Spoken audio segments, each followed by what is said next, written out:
Akvaryum hobisinde akvaryum kurarken ya da balık beslerken işinize yarayacak pek çok bilgi var. Açıkçası bu bilgiler parça parça farklı videolarda, metinlerde yer aldığı için hepsine ulaşmak oldukça zor olmaktadır. Aslında yeri geldikçe ben bu bilgileri sizlere vermeye çalışıyorum. Ancak tek bir videoda tüm bilgileri toplamanın çok daha iyi olacağını düşündüm. İşte bu videoda sizlere akvaryumda faydalı bilgileri kısa kısa anlatacağım. Haydi başlayalım.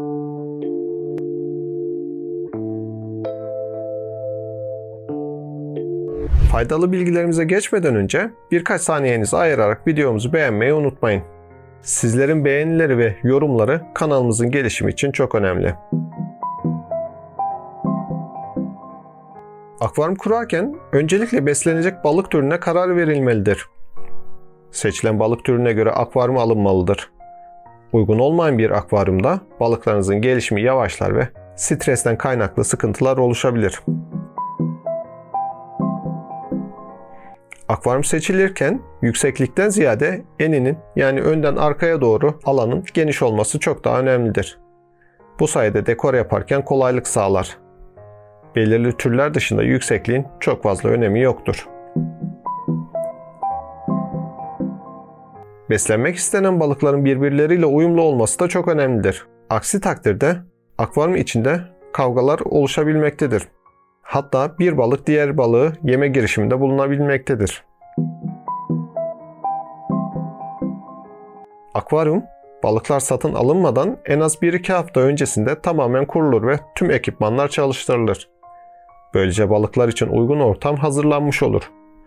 Aksi halde yeni tank sendromu meydana gelir ve balık kayıpları yaşanabilir. Su değişimi, akvaryumdan belli bir miktar suyun çekilerek yerine taze su ilave edilmesine verilen isimdir. Akvaryum suyu asla tamamen değiştirilmez. Normal bir yükteki akvaryumda %20 yani 5'te 1 oranında su değişimi yeterlidir. Örneğin 100 litrelik bir akvaryum için bir damacana suyu dinlendirerek haftalık olarak değiştirmeniz yeterli olacaktır. Su değişiminde akvaryuma ilave edilecek su ile akvaryum suyu eşit sıcaklıkta olmalıdır. Sıcaklık farkının fazla olması durumunda balıklar beyaz benek hastalığına yakalanabilir. Balıklara sabah ve akşam olmak üzere günde 2 kez yem verilmelidir. Yem verirken balıkların en fazla 2 dakikada tüketecekleri kadar yem atılmalıdır. Bir balığın 4-5 parça yem yemesi yeterlidir. Granül yemlerin bazıları suda şişme gösterdiği için pul yemlerin tercih edilmesi daha doğru olacaktır.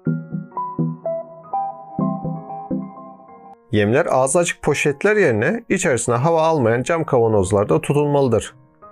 Ayrıca kuru ve güneş görmeyen yerlerde saklanmalıdır. Yemlerin bu şekilde saklanması yemin çabuk bozulmasını önleyecektir. Ayrıca balıklarımızın yemden kaynaklı hasta olmamasını da sağlayacaktır.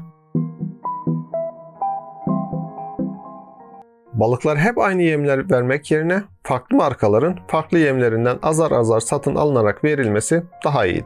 Balığınızın türüne ve ağız yapısına uygun yemler tercih edilmelidir.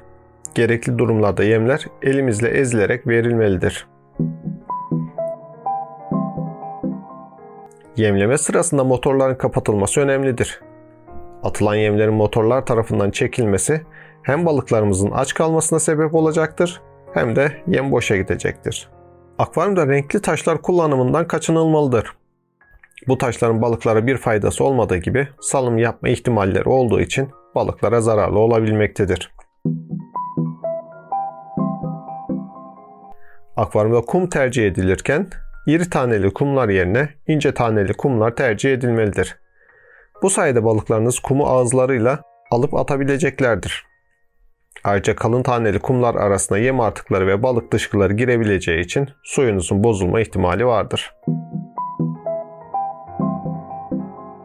Akvaryuma gereğinden fazla dekor konulmamalı, balıkların yüzmeleri için yeterli alan oluşturulmalıdır.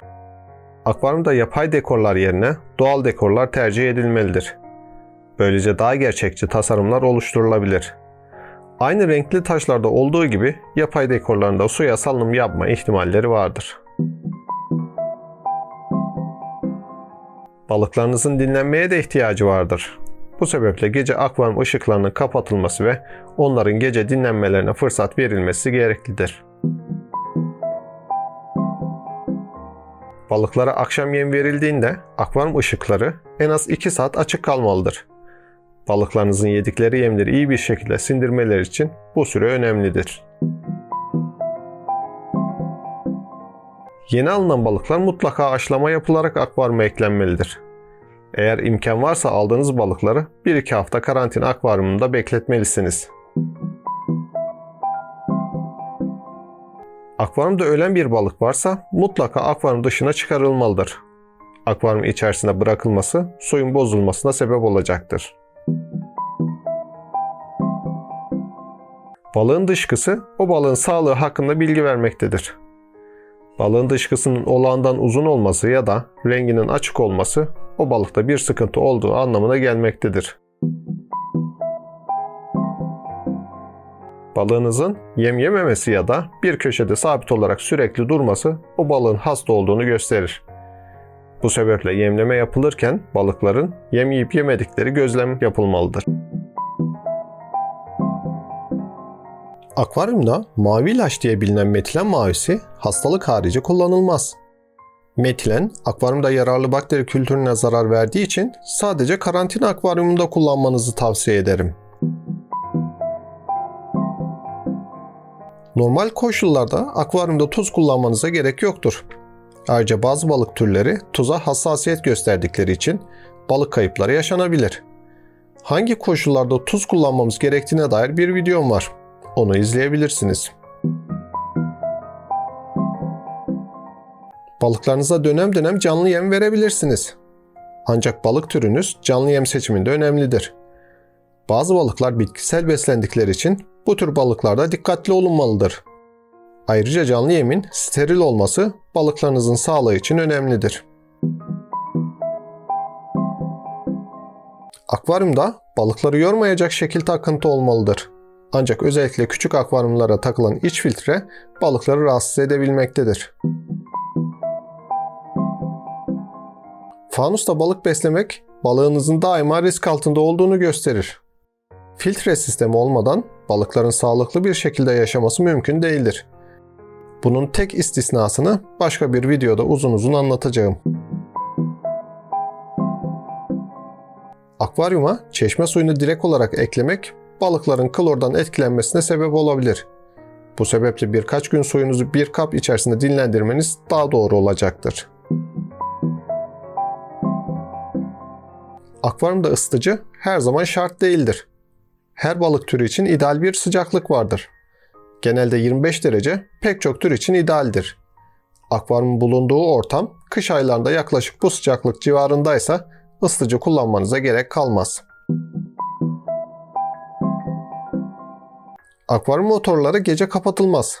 Akvaryum yaşayan bir sistem olduğu için bir taraftan kirlenmekte, bir taraftan da filtre edilmektedir. Su değişimleri hariç motorların sürekli çalışması yararlı bakteriler ve balıklarınız için önemlidir. Akvaryum boyutuna göre filtre seçimi yapılmalıdır. Filtrenin yanlış seçilmesi büyük akvaryumlarda yetersiz filtrasyona, küçük akvaryumlarda ise fazla akıntıya sebep olabilir. Her iki durumda da balıklarınız rahatsız olur.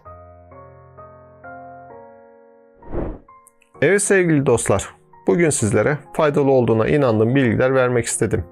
Bu bilgiler sayesinde sağlıklı balıklar besleyeceğinize ve güzel bir hobi geçireceğinize inanıyorum. Her zaman olduğu gibi videomuzu beğenmeyi ve kanalımıza abone olmayı unutmayın. Sormak istediğiniz bir şey olursa yine aşağıya yorumlar kısmına yazabilirsiniz. Akvaryum kültüründen sevgiler, saygılar, zevkli hobiler.